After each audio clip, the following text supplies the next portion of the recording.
NewsOK's Press Row with the Oklahoman's Barry Tramel and Jenni Carlson is powered by Dunkin' Donuts. America runs on Dunkin'.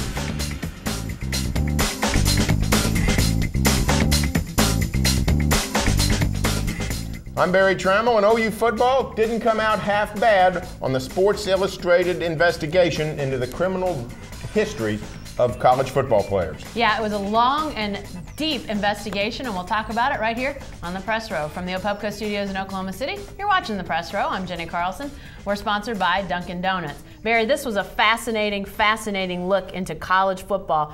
SI took all 25 teams, SI and CBS actually, took all 25 teams in the 2010 preseason top 25, every player, and did a background check, a criminal background check, discovered that about 7% of all those players had a criminal record. Several teams had double-digit players on their teams.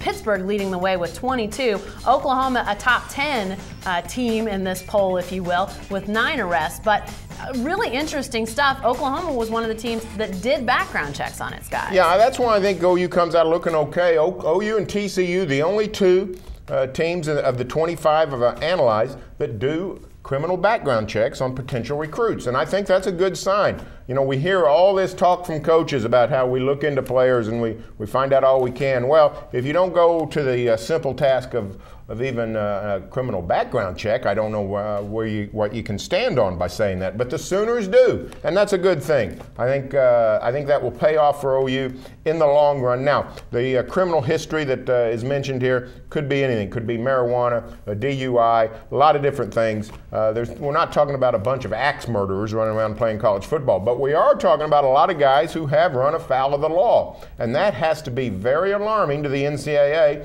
and to these schools involved, because this is not a good sign, in my opinion. 7% seems a little high. That's probably about the general rate for all college students, college males.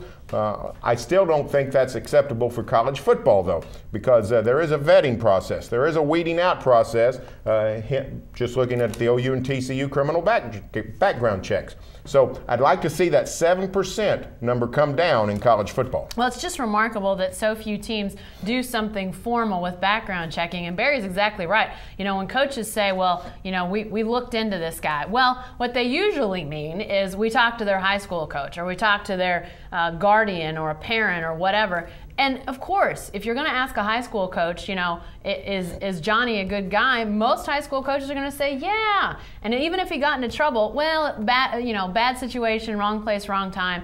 But the truth is that, you know, guys make mistakes. And I'm not saying that if you've ever been arrested that you're not supposed to go play college football, Barry. But if there's something serious in a guy's background in high school and a team still takes him on and then he gets in trouble again, those teams have to be held accountable. Well, that's exactly true. And, you know, sometimes you take a gamble on a guy and it pays off. Ryan Broyles has been a solid citizen at OU despite his run-ins with the law right before he got to the university. On the other hand, the Sooners, two very notable indiscretions, Josh Jarboe and Justin Shoshone, both major situations with the law, one involving a gun, one involved with an attack on a girl. Bob Stoops took a gamble on both. Neither one paid off. Jarboe had to be dismissed before he even got to his first season, and Shoshone has left the school with a variety of personal issues. So it's it's a crapshoot when you do take a flyer on these guys.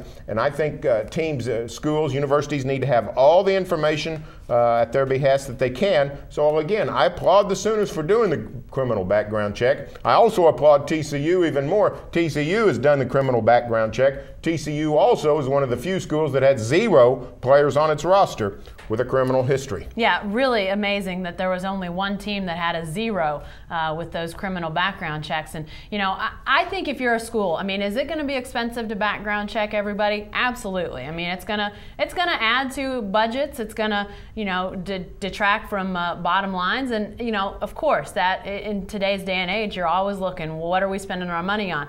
But you can't tell me that at the University of Pittsburgh, where they had 22 players with criminal records, or at the University of Iowa, where I think the number was something like 19. Places like that now are faced with, you know, information like this and being talked about in this way. Wouldn't they rather go back and spend, maybe a couple $1,000s to find out what they have in their players, to know what they're taking on in some of these guys? Because a lot of these background checks can be done and get juvenile records. That is possible. I know we're talking about high school guys coming into college, but information is available in a lot of cases. I have to think that today, if you ask the people at Pittsburgh, people at Iowa, people at Arkansas, would you rather go back and do that?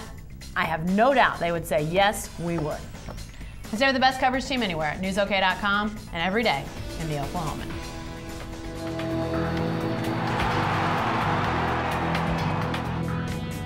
News OK's Press Row with the Oklahoman's Barry Tramel and Jenni Carlson is powered by Dunkin' Donuts. America runs on Dunkin'.